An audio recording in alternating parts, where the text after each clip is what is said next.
Mesurer son anxiété. Ça peut vous paraître étonnant, mais non.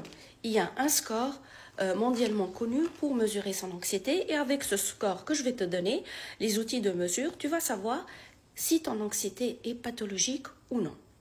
Pour savoir, il s'appelle le GAD-7, Generality Anxiety Disorder. On le mesure, je vais vous expliquer comment exactement mesurer. Mais avant tout, je voudrais que vous sachiez que l'anxiété est un bon processus. C'est l'anxiété qu'on nous a permis de survivre, à nos ancêtres Cro-Magnons de survivre. L'anxiété de fuir devant un inconnu, de ne pas aller dans un lieu où on ne connaît pas. Et par mesure d'anecdote, même si ce n'est pas le temps aux anecdotes, les gens qui ont une diarrhée quand ils sont stressés, c'est un réflexe primitif au fait. C'est de s'alléger avant de courir. C'est un réflexe de nos ancêtres. Comme l'oiseau là, qui fait juste une petite selle avant de voler, c'est de se débarrasser de tout avant d'être plus léger et de fuir. Donc les gens qui ont ce réflexe de diarrhée avant un stress, c'est les témoins d'un réflexe très archaïque de se rendre plus léger avant de courir.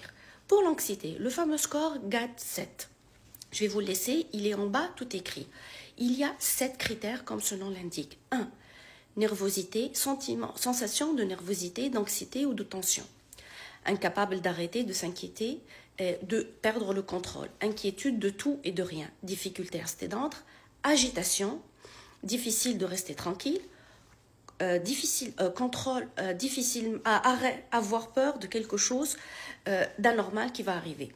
Tous ces stades-là, je vous ai les mis 7 critères. On va les mesurer jamais, plusieurs jours, plus que la moitié des jours, ou tous les jours, sur les 15 derniers jours. On va faire un ensemble. Sentiment de nervosité, d'anxiété, de tension.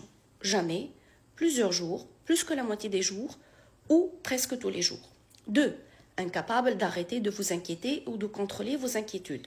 Jamais, plusieurs jours, plus que la moitié des jours, presque tous les jours. Et vous allez faire vos calculs, ces 7-là.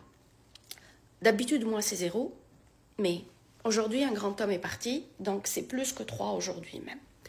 Donc, si vous avez un score de 0 à 4, c'est normal. De 5 à 9, c'est ce qu'on appelle une anxiété légère.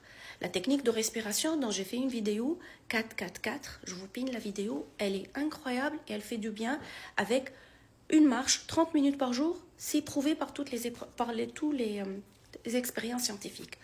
De 10 à 14, c'est une anxiété modérée. Avec la respiration, l'activité physique, il faut tenir un journal structuré et faire ce qu'on appelle la Cognitive Behavior Therapy, la thérapie comportementale. Si vous avez de 15 à 21, il faut consulter un professionnel en urgence. C'est une anxiété sévère.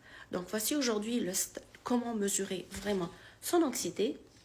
Et j'ai déjà fait un topo comment mesurer sa dépression. Ça existe aussi, je vous ponerai la vidéo dans la description avec tout ce qu'il faut faire pour l'anxiété. Merci, au revoir et bonne journée, on va essayer.